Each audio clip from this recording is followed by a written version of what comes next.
رب اشرح لي صدري ويسر لي أمري واحلل عقدة من لساني يفقهوا قولي رب زدني علما اللهم رب زدني علما سبحانك لا علم لنا إلا ما علمتنا إنك أنت العليم الحكيم وتب علينا إنك أنت التواب الرحيم اللهم آت نفسي تقواها وزكها أنت خير من زكاها أنت وليها ومولاها.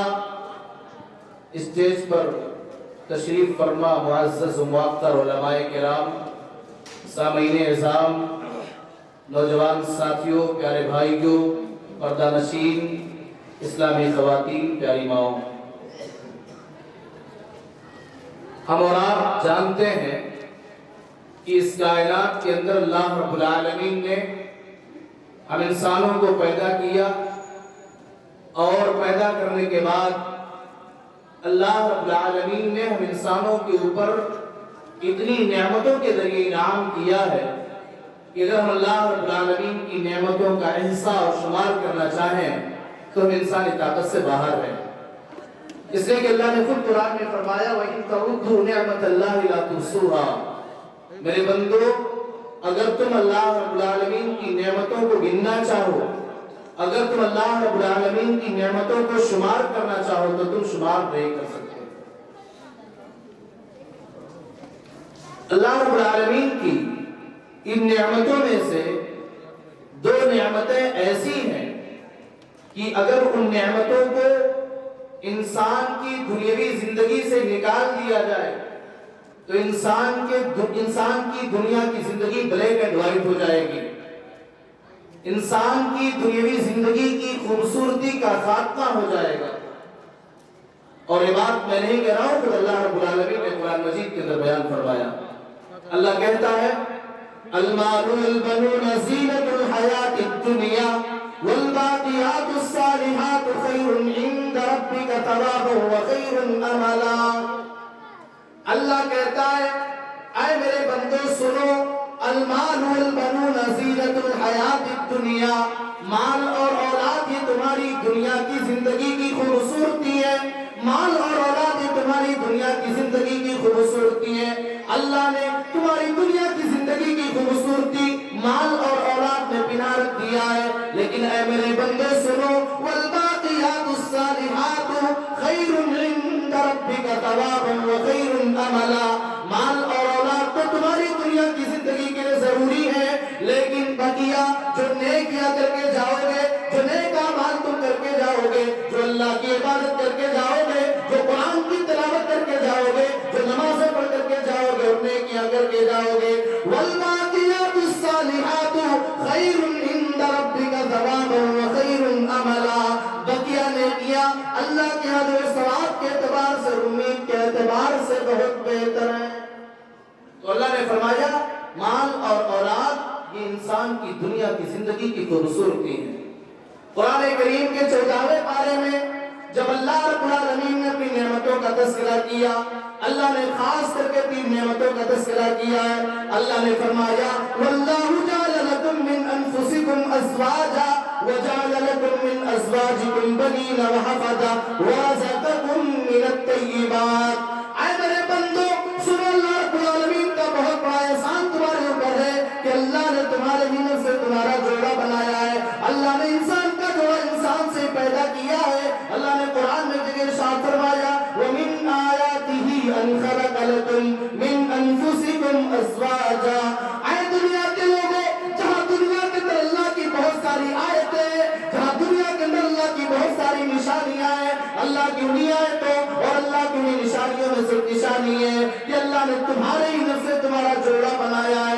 اللہ نے انسان کی ہی نفس سے انسان کا جوڑا بنایا ہے. اگر مرد ہے تو اس کی عورت بنائی ہے، اور اگر بھی عورت ہے تو اس کا شوہر بھی انسان میں سے بنایا ہے، اور اسی کے نفس سے اللہ نے بنایا ہے. لِتَسْكُنُوا إِلَيْهَا.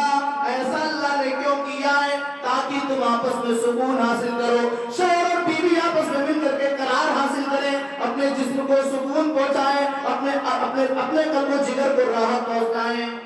تو اللہ نے فرمایا واللہ جعل لکم من انفسکم ازواجا. میرے بندو، اللہ وہ ہے جس نے تمہارے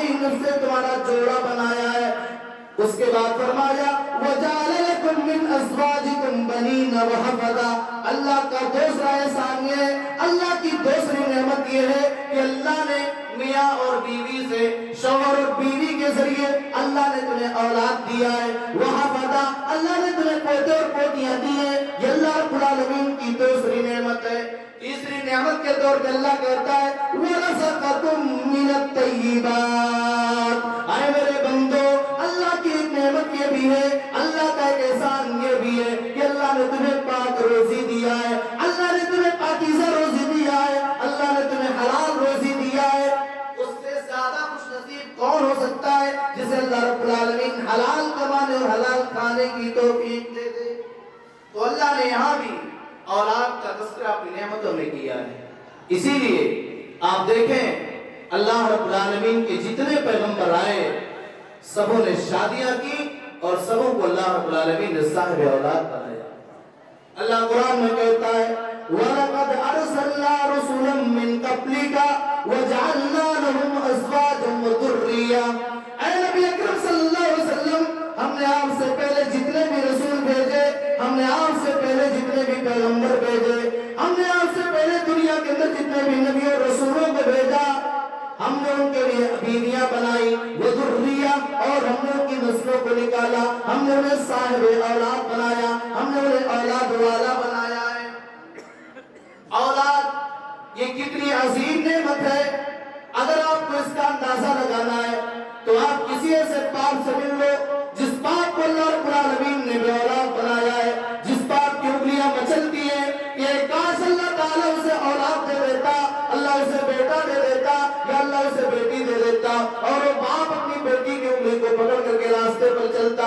اولاد کی اہمیت انسانی زندگی میں کیا ہے اس کا اندازہ لگانا ہے تو کسی ماں سے ملے، کسی اس ماں سے ملو جسے اللہ نے بے اولاد بنایا ہے، جس ماں کی گود ترستی ہے، جس ماں کا دل مچلتا ہے اے کاش اللہ اسے اولاد دے دیتا، اے کاش اللہ اسے بیٹا دے دیتا، اے کاش اللہ اسے بیٹی دے دیتا۔ وہ ماں اپنے بیٹے کو اپنے سینے سے لگاتی اور اپنے پورے جگر کو دودھ کی شکل میں اس کے منہ کے اندر ڈال دیتی۔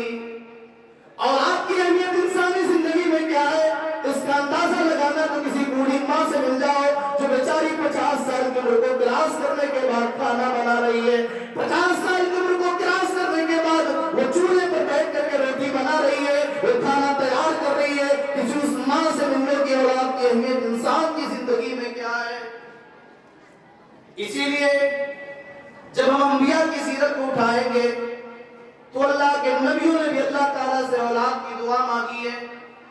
آپ دیکھیں اللہ نے قرآن مجید کے اندر زکریہ علیہ السلام کے واقعے کو بیان کیا ہے۔ كلما دخل عليها زكريا المحراب وجد عندها رزقا قال يا مريم أنى لك هذا قالت هو من عند الله۔ زکریا علیہ السلام جب بھی مریم کے پاس جاتے ہیں، مریم کے پاس جانے کے بعد جب زکریا نے مریم کے پاس بے موسم پھل دیکھا، بے موسم پھل دیکھنے کے بعد زکریا نے مریم سے پوچھا اے مریم یہ بے موسم پھل تمہارے پاس کہاں سے آ گیا ہے؟ اس پھل کا تو موسم نہیں ہے، اس پھل کا تو سیزن نہیں ہے، لیکن تمہارے پاس یہ پھل کہاں سے آ گیا؟ مریم نے جواب دیا اللہ کی جانب سے پھل آ رہا ہے، اللہ نے مجھے یہ پھل دیا ہے، اللہ نے مجھے استعمال کرنے کے لیے صبر دیا ہے۔ وہاں زکریا علیہ السلام یہ سمجھ جاتے ہیں کہ اللہ کے لیے کوئی چیز بعید نہیں ہے، اللہ کا معاملہ یہ ہے اللہ جب کوئی کام کرنے کا ارادہ کرتا ہے اللہ کہتا ہے چیز تو ہو جا تو وہ چیز ہو جاتی ہے۔ وہاں زکریا علیہ السلام اپنے ہاتھ کو اوپر اٹھاتے ہیں اور دعا کرتے ہیں، قرآن نے نقشہ کھینچا هنالك دعا زكريا ربه قال رب هب لي من لدنك ذرية طيبة إنك سميع الدعاء۔ وہاں زکریا اللہ کو یاد کر رہے ہیں اور اللہ سے یہ فریاد کر رہے ہیں اے اللہ تو مجھے ذریت عطا کر دے، اے اللہ تو مجھے بیٹا دے دے، اے اللہ میں بے اولاد ہوں، اللہ مجھے اولاد والا بنا دے۔ اللہ نے اپنے پیغمبر زکریا کی دعا کو قبول کیا اور یحییٰ کی شکل میں اللہ نے ایک ایسا بیٹا دیا جو بعد میں چل کر کے نبی بن رہا ہے۔ اور دیکھیے 80 سال کی عمر لگ بھگ ہو گئی ہے، سورہ مریم کی ابتدائی آیات کو آپ پڑھیں، اللہ نے قرآن میں بیان فرمایا کافا یا عین صاد ذکر رحمت ربک عبدہ زکریا اذ نادى ربہ نداء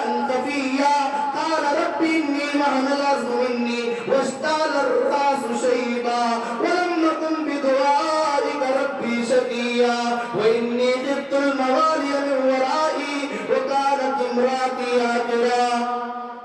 اللہ کہتا ہے اللہ نے اپنے بندے زکریا کے واقعے کو بیان کیا. انہوں نے اللہ سے فریاد کرنا شروع کیا. اللہ کے سامنے اپنے ہاتھ کو اٹھا دیا. اللہ کے سامنے اپنے ہاتھوں کو پھیلا دیا. اس لیے کہ زکریا کو معلوم ہے دعاؤں کو قبول کرنے والا تو اللہ ہے. اپنے بندے کو اولاد جیسی نعمت کو دینے والا تو اللہ ہے. انسان اگر کسی پریشانی میں مبتلا ہے تو اس پریشانی سے نجات دینے والی ذات تو اللہ کی ہے. اللہ کا یہ اعلان ہے وَإِذَا سَأَلَكَ عِبَادِي عَنِّي فَإِنِّي قَرِيبٌ أُجِيبُ دَعْوَةَ الدَّاعِ إِذَا دَعَانِ. اللہ کہتا ہے جب میرا بندہ مجھ سے دعا مانگتا ہے, جب میرا بندہ مجھ سے فریاد کرتا ہے, میں اپنے بندے کی دعا کو قبول کرتا ہوں. جب میرا بندہ مجھ سے مانگتا ہے میں اپنے بندے کو دیتا ہوں. زکریا نے اپنے ہاتھ کو اللہ کی طرف اٹھایا اور اپنا کنیکشن سیدھا اللہ سے جوڑا اور کہا اے اللہ اے رب العالمین انی وہن العظم منی واشتعل الراس شیبا.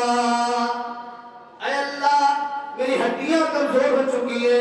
اے اللہ میں بوڑھا ہو چکا ہوں. واشتعل الراس شیبا. اور اے اللہ میرے سر کے بال سفید ہو چکے ہیں, میرے سر کے بال پک چکے ہیں. اے اللہ اب ظاہری طور پر تو اولاد ہونے کے چانسز نظر نہیں آ رہے ہیں. اور کہا اے اللہ میری بیوی تو بات ہے, اے اللہ میری بیوی اس کنڈیشن میں نہیں ہے کہ اولاد پیدا کر دے, لیکن اے اللہ وَلَمْ أَكُنْ بِدُعَائِكَ رَبِّي شَقِيًّا. اے میرے مولا میں نے جب بھی تجھ سے دعا مانگا ہے, اے اللہ میں نے جب بھی تجھے پکارا ہے, میں نے تجھ سے دعا مانگ کر کے کبھی اپنے آپ کو خائب و خاسر نہ پایا. اے اللہ جب بھی میں نے تجھ سے دعا کیا ہے, اے اللہ تو نے میری دعاؤں کو قبول کیا ہے. اے اللہ سن میری بات سن لے. وَإِنِّي خِفْتُ الْمَوَالِيَ مِن وَرَائِي. اے اللہ اپنے بعد آنے والی نسلوں کا خوف کھا رہا ہوں, اس لیے اے اللہ تو مجھے اپنی جانب سے ولی دے دے, ایک بیٹا دے دے. تو آپ غور کریں کہ اولاد کے لیے دعا اللہ کے نبیوں نے بھی مانگا ہے. اور سنیے جو اولاد بہت بڑی نعمت ہے. جب کسی کے گھر میں بیٹے یا بیٹی کی پیدائش ہوتی ہے, گھر خاندان رشتہ دار کے تمام افراد خوشیاں محسوس کرتے ہیں. یقیناً خوشی محسوس کرنے کا مقام بھی ہے, مگر یہ اولاد جہاں اللہ رب العالمین کی طرف سے بہت بڑی نعمت ہے, وہیں یہ اولاد اپنے ساتھ اپنے والدین کے کندھوں پر بہت بڑی ذمہ داری لے کر کے آتی ہے. اللہ کے نبی صلی اللہ علیہ وسلم نے ارشاد فرمایا ما من عبد يسترعيه الله رعية ثم يموت يوم يموت وهو غاش لرعيته إلا حرم الله عليه الجنة. جس بندے کو بھی اللہ تعالیٰ کوئی ذمہ دار عطا کرتا ہے, جسے کسی چیز کا ذمہ دار بناتا ہے, گھر کا ذمہ دار ہو, مدرسے کا ذمہ دار ہو, گاؤں کا ذمہ دار ہو, سماج یا معاشرے کا ذمہ دار ہو, فرمایا ما من عبد يسترعيه الله رعية. جس بھی بندے کو اللہ ذمہ دار بناتا ہے ثم يموت يوم يموت, پھر جس دن اس کے اوپر موت آتی ہے وهو غاش لرعيته, وہ اس دنیا سے اس حال میں جا رہا ہے کہ اس نے اپنی رعایا کے ساتھ ناانصافی کیا ہے, اس نے اپنے رعایا کے ساتھ امانت میں خیانت کیا ہے, اس نے اپنے رعایا کو دھوکہ دیا ہے. الا حرم اللہ علیہ الجنہ. ایسے آدمی کے اوپر اللہ نے جنت کو حرام قرار دے دیا ہے. اور سنیے جس اولاد کو اللہ رب العالمین نے نعمت قرار دیا ہے, اسی اولاد کو اللہ نے قرآن میں دشمن بھی قرار دیا. اللہ فرماتا ہے یا ایھا الذین آمنوا ان من ازواجکم واولادکم عدوا لکم فاحذروہم. اے ایمان والے سنو, ان من ازواجکم واولادکم عدوا لکم, تمہاری بعض بیویاں تمہاری بعض اولاد یہ تمہارے دشمن ہیں. فاحذروہم, لہذا تم ان سے بچ کر کے رہنا. اللہ نے اولاد کو دشمن قرار دے دیا. بیوی جو اپنے شوہر کے لیے اپنا سب کچھ قربان کرنے کو گوارا کر لیتی ہے, اپنے شوہر کے ساتھ زندگی پر وفا کا وعدہ کرتی ہے, اس بیوی کو اللہ رب العالمین نے دشمن قرار دے دیا. لیکن کون بیوی دشمن ہوگی, کون اولاد انسان کے دشمن ہوگی؟ آئیے اللہ رب العالمین نے اس کو دوسری جگہ واضح کر دیا. کہا یا ایھا الذین آمنوا لا تلہکم اموالکم ولا اولادکم عن ذکر اللہ. اے ایمان کے ذکر سے غافل نہ کر دے. یعنی اگر مال کمانے کے چکر میں انسان اللہ کو بھول جاتا ہے، مال کمانے کے چکر میں انسان حرام و حلال کی تمیز کو چھوڑ دیتا ہے، اور آپ کی زندگی کو خوبصورت بنانے کے لیے اور آپ کے فیوچر کو بہتر بنانے کے لیے اگر حرام و حلال کی تمیز کو چھوڑ دیتا ہے تو یہ اولاد انسان کے دشمن بن جائے گی. آگے اللہ فرماتا ہے انما اموالکم واولادکم فتنہ، اے دنیا کے لوگوں تمہارا مال بھی تمہارے لیے فتنہ ہے، تمہاری اولاد بھی تمہارے لیے فتنہ ہے. یعنی یہ دنیا کے لوگوں اگر تمہاری اولاد تمہیں نماز سے دور کر دے، اگر تمہاری اولاد تمہیں قرآن سے دور کر دے، اگر تمہاری اولاد تمہیں رزق حلال سے دور کر دے، اگر تمہاری اولاد تمہیں اس بات پر مجبور کر دے کہ تم حرام کاروبار کر کے ان کے شوق کو پورا کرو، تو ایسی اولاد اور ایسی بیوی تمہاری دشمن ہے. اولاد کو اللہ رب العالمین نے دشمن قرار دیا. تو پیارے بھائیوں، جو آیتیں اب تک میں نے آپ کے سامنے پیش کیا، ان تمام آیتوں کا مطلب اور خلاصہ یہی ہوا کہ انسان کی زندگی میں اولاد بہت اہم ہے اور اولاد انتہائی اہمیت کے حامل ہے. اب آئیے ٹو دا پوائنٹ، اس لیے کہ اعلان جو کیا گیا تھا 12 سے 1 کے بیچ میں پروگرام ختم کرنے کا اعلان کیا گیا تھا، تقریباً 1:15 بج رہے ہیں. میں ٹو دا پوائنٹ مختصر وقت میں کچھ باتیں بیان کر کے اپنی بات کو ختم کرنے کی کوشش کروں گا. ہم کون سے اعمال کو انجام دیں جن کی بنیاد پہ ہم بہترین ماں باپ بن سکتے ہیں؟ اس کے پہلا کام ہمیں یہ کرنا ہوگا کہ والدین اپنے آپ کو نیک اور صالح بنائیں. اللہ نے قرآن میں فرمایا أَتَأْمُرُونَ النَّاسَ بِالْبِرِّ وَتَنْسَوْنَ أَنفُسَكُمْ وَأَنْتُمْ تَتْلُونَ الْكِتَابَ أَفَلَا تَعْقِلُونَ. اللہ کہتا ہے اے لوگوں، کیا تم لوگوں کو دین کی باتیں بتاتے ہو؟ کیا تم لوگوں کو نیک کام کرنے کا حکم دیتے ہو؟ وَتَنْسَوْنَ أَنفُسَكُمْ، اور تم اپنے آپ کو بھلا دیتے ہو. وَأَنْتُمْ تَتْلُونَ الْكِتَابَ، حالانکہ تم کتاب کی یعنی قرآن کی تلاوت بھی کرتے ہو. أَفَلَا تَعْقِلُونَ، کیا تم عقل نہیں رکھتے؟ یعنی اے لوگوں، تم لوگوں کو تو نیک کام کرنے کی طرف بلاتے ہو لیکن خود اس پر عمل نہیں کرتے ہو. یہ عقل مندوں کا کام نہیں ہے، یہ دانشوروں کا کام نہیں ہے، یہ دانش مندوں بدھیمانوں کا کام نہیں ہے. عقل مند تو ہوتا ہے جو لوگوں کو دین کی طرف بلانے کے ساتھ ساتھ خود بھی اس پر عمل کرتا ہے. آپ دیکھیں جب اللہ رب العالمین نے حضرت مریم علیہ السلام کو عیسیٰ کی شکل میں بیٹا دیا، پیاری مائیں بہنیں غور کریں، اگر باپ نیک ہو، اگر ماں نیک ہو تو اولاد کے بگڑنے کے چانسز بہت کم ہو جایا کرتے ہیں. لوگوں نے جب مریم کی گود میں بیٹا دیکھا، مریم کی گود میں نبی عیسیٰ کو دیکھا، لوگوں نے تانا دینا شروع کر دیا، الزام لگانا شروع کر دیا اور کہنا یہ شروع کر دیا. کسی کہنے والے نے کہا، قرآن نے اس کی بات کو نقل کیا ہے، کہنے والے نے کہا یا اخت ہارون ما کان ابوک امرأ سوء وما کانت امک بغیا. اے مریم تو نے کون سا گناہ کر دیا؟ اے مریم نے کتنا خراب کام تو نے کر دیا ہے. ما کان ابوک امرأ سوء، تمہارا باپ تو بدچلن نہ تھا، تمہارا باپ تو برا آدمی نہ تھا. وما کانت امک بغیا، اور مریم تیری ماں زانیہ نہ تھی، تیری ماں بد کردار نہ تھی. یہ کون سا جرم تم نے کر دیا ہے؟ پتہ یہ چلا، علماء نے لکھا ہے اگر باپ نیک ہو، اگر ماں نیک بن جائے تو اولاد کے سیدھے راہ پہ چلنے کے چانسز زیادہ ہوتے ہیں. کہا تیرا باپ برا آدمی نہیں تھا، تیری ماں بد کردار نہیں تھی، تیری ماں بد چلن نہیں تھی. یہ کیسا گناہ اور کیسا پاپ تو نے کر لیا ہے؟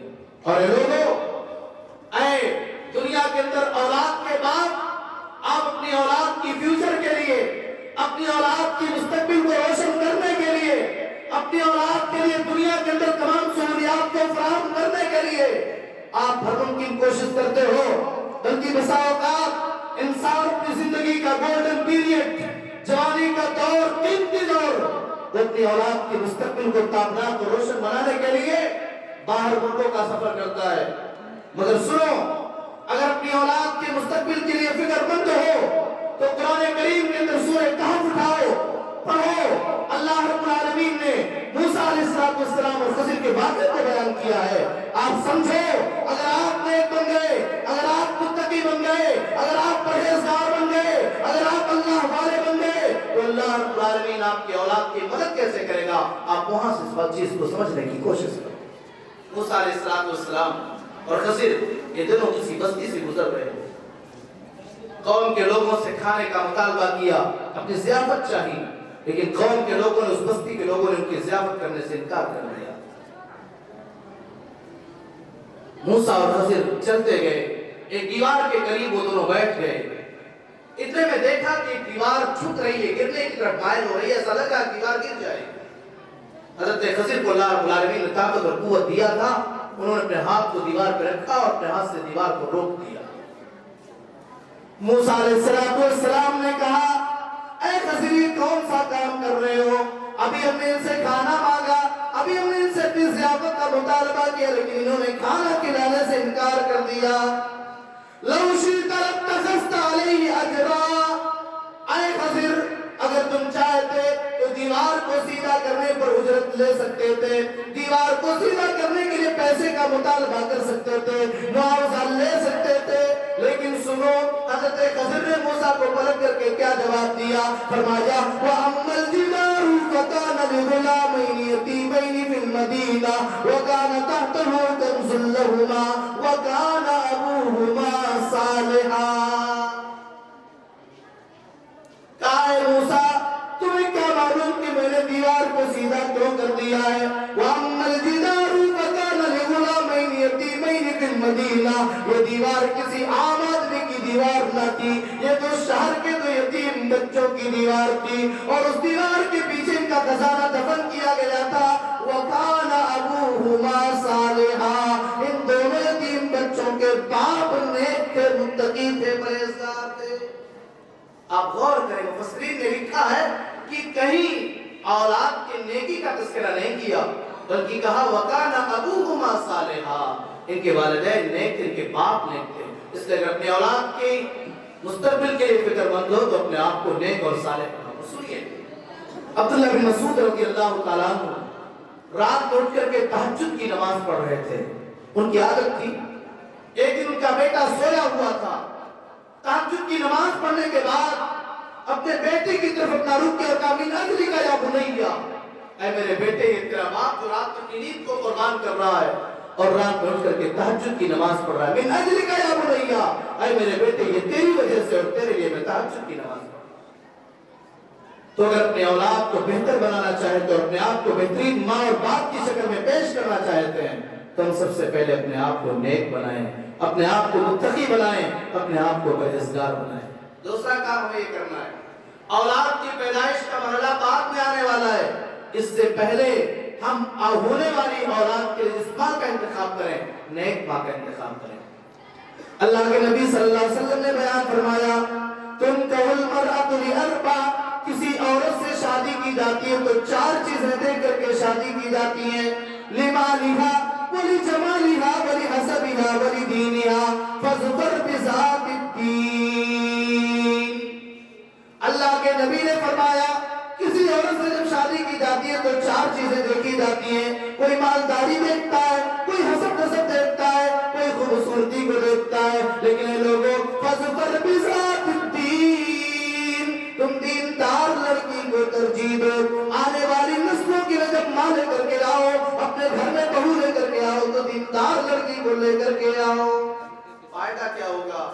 دیندار لڑکی گھر میں آئے گی، صبح سویرے اٹھے گی، وہ فجر کی نماز کے بعد قرآن کی تلاوت سے اپنے دن کے کام کاج کا شروعات کرے گی، نیک ماں رہے گی، شام میں سونے سے پہلے وہ قرآن کریم کی تلاوت کرے گی، اسے خود دعائیں یاد رہیں گی، وہ اپنے چھوٹے چھوٹے بچوں کو، اپنے ننھے منھے لاڈلوں کو قرآن کریم کی آیات کو یاد کرائے گی، نبی سے ثابت شدہ دعاؤں کو یاد کرائے گی۔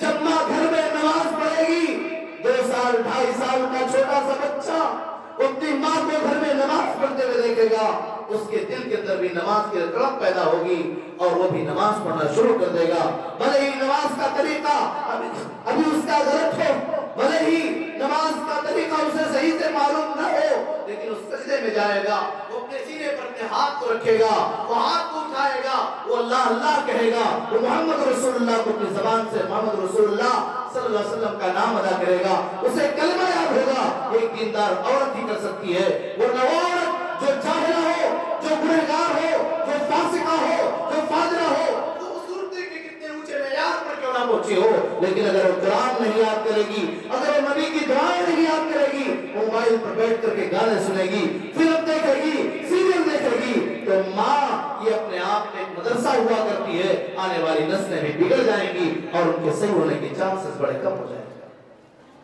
دو چیزیں ہو گئی۔ تیسرا کام ہمیں اور آپ کو یہ کرنا ہے کہ ہم نیک اولاد کے لیے دعا مانگیں۔ ابراہیم علیہ السلام کو دیکھو، ابراہیم علیہ السلام کو جب محسوس ہوا کہ مجھے بڑھاپے کے سہارا کی ضرورت ہے، ابراہیم علیہ السلام اللہ کے سامنے اپنے ہاتھ اٹھاتے ہیں اور اللہ سے دعا مانگتے ہیں، کہتے ہیں ربی ہب لی من الصالحین، اے اللہ مجھے نیک صالح اولاد عطا کر، اے اللہ مجھے نیک بیٹا دے دے، اے اللہ بڑھاپے کا سہارا مجھے نیک اولاد کی شکل میں دے دے۔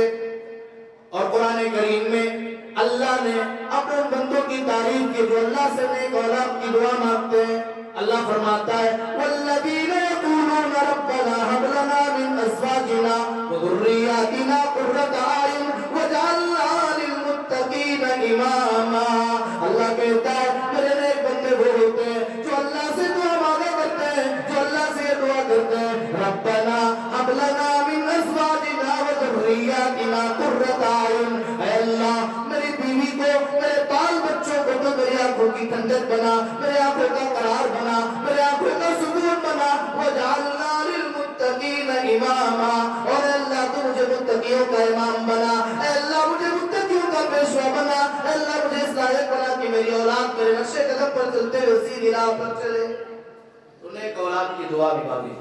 چوتھا کام یہ کرنا ہے کہ جب ماں حمل سے ہو، جب پیٹ سے ہو، تو ہم عورت کا خاص خیال رکھیں، بیوی کا خاص خیال رکھیں، اس لیے کہ اس مرحلے میں اگر کوئی شوہر اپنی بیوی کو ڈانٹے گا، اگر کوئی شوہر اپنی بیوی کو کھلانے پلانے میں کنجوسی اور مخالفت سے کام لے گا تو اس کا ڈائریکٹ اثر اس ماں کے پیٹ میں پلنے والے بچے پر ہوگا۔